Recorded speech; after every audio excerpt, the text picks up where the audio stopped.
commence. Bonjour, fidèles de Jésus. Ô fidèles de Dieu. Aujourd'hui encore, l'Esprit de Dieu me guide vers vous. Et il m'a donné seulement qu'une parole à partager avec vous. Et cette parole est intitulée « Ce que tu écoutes te fait ».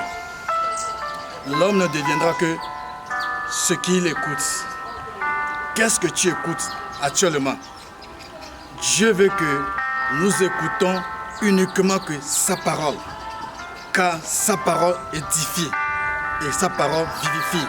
Sa parole purifie l'âme. Il veut qu'on soit saint. Maintenant, au commencement, Dieu parlait à Adam et Ève.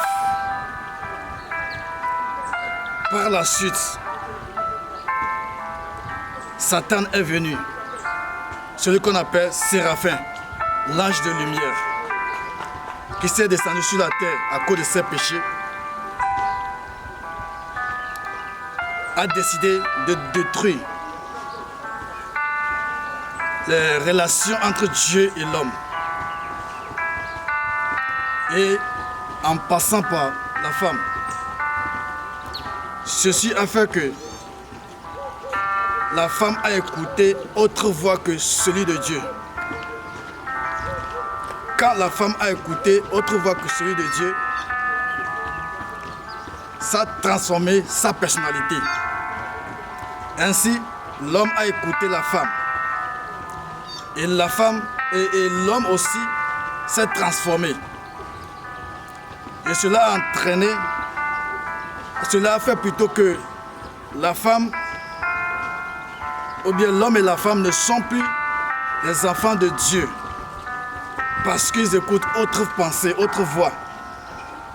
Et Dieu les a précipités sur la terre. Donc, quelle est la parole que tu écoutes? Ce que tu écoutes transforme ta personnalité, change ta pensée. Si Jésus pouvait dire, ma parole te sanctifie, c'est parce qu'il sait que seule sa parole fait l'homme. Dieu ne veut pas que vous tombez dans le péché. Et là, il vous a demandé, puisqu'il est le Créateur, nous devons écouter uniquement que sa parole. Le Fils n'écoute uniquement que sa parole, la parole de son Père. Jésus étant sur la terre, n'a pas écouté autre pensée ou bien autre parole que la parole de Dieu. Son Père lui parle quotidiennement. S'il pouvait surmonter toutes ces épreuves, c'est parce que il a écouté son Père jusqu'à la fin. Et toi, qu'est-ce que tu écoutes? Et toi, qu'est-ce que tu écoutes? Ce que tu écoutes change ta personnalité. Ce que tu écoutes te détourne de la voix de Dieu. Raison pour laquelle il est écrit, il ne faut jamais écouter, ou bien il ne faut jamais croire à ce que dit une femme.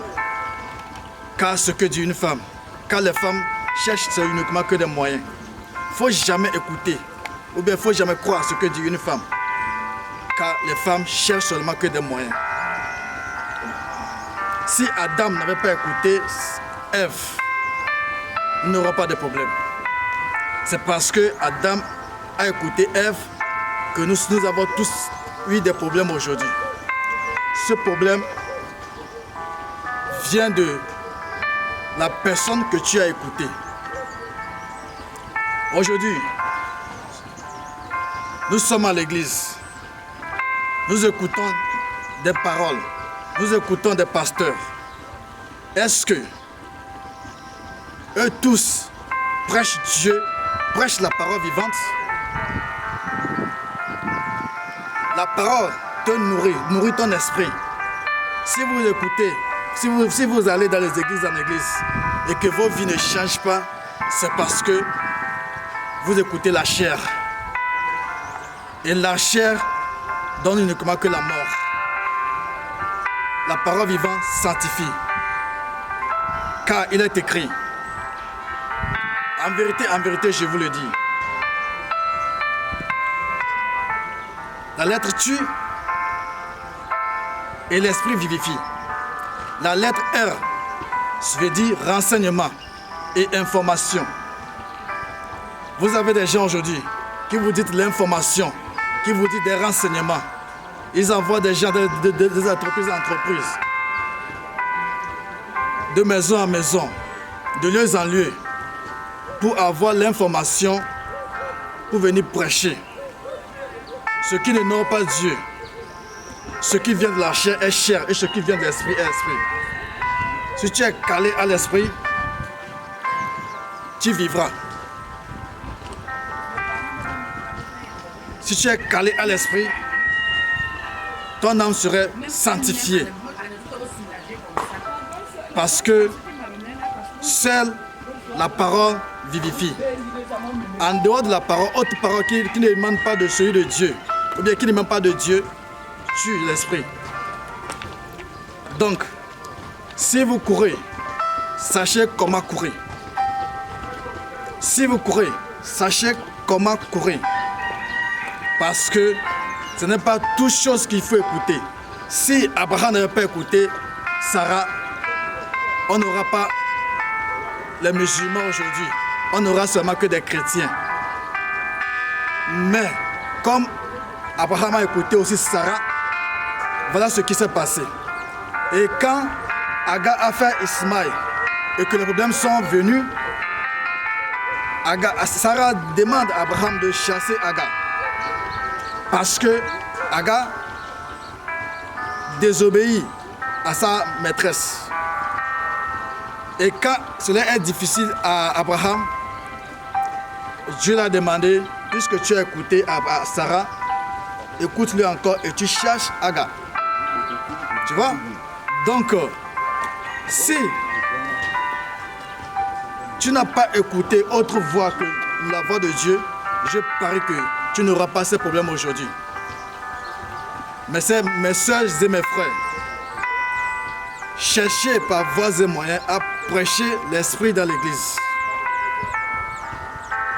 Celui qui est de Dieu, celui qui est né de nouveau, qui est rempli du Saint-Esprit, ne parle pas le langage du monde. Car le langage du monde tue. Il faut seulement parler de Dieu. Il faut parler le langage de Dieu. Évitez certaines choses.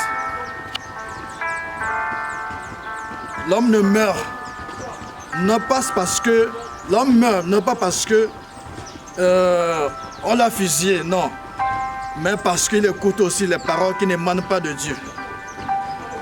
Vous voyez, c'est pas la parole que tu as trompé les enfants de Dieu et que tu les as envoyés en affaire. La parole a sa puissance, la parole a son pouvoir. Donc, aujourd'hui, je ne parle pas de trop. Mais la seule chose que j'ai à vous dire est que nous ne pourrons pas nous unir dans le Seigneur si nous écoutons autre personne. Si tu écoutes autre personne, tu fais de cette personne ton Dieu ou ton Père. Et tu deviens idolâtre. Ce qui n'est pas intéressant. Dieu veut que vous soyez en lui. Jésus disait, les brebis écoutent ma parole. Mes brebis écoutent ma parole. Chaque fidèle écoute son pasteur. Chaque enfant écoute son père. Chaque enfant écoute sa mère. Mais si ta mère est en Christ, si ton père est en Christ, là, il parlera de Dieu. Et ça ira bien pour toi. Si ton pasteur est rempli du Saint-Esprit et qu'il est de nouveau en justice et en vérité, sa prédication, elle est bonne devant Dieu. Au contraire, c'est pas bon. Qu'est-ce que tu écoutes? Ma parole vous sanctifie, a dit Jésus. Donc, que l'Éternel soit béni. Et que son amour pour nous soit encore plus grand. Parce qu'il est l'omnipotence, l'omniprésent. Par son nom puissant, que son amour demeure en nous et que sa paix nous transforme et qu'il soit toujours avec nous. Il faut que nous trébuchions. Nous demeurons toujours dans son amour et que nous rentrons aussi dans sa gloire comme il le veut. Merci, merci, merci. Que Dieu soit avec vous, que Dieu vous bénisse.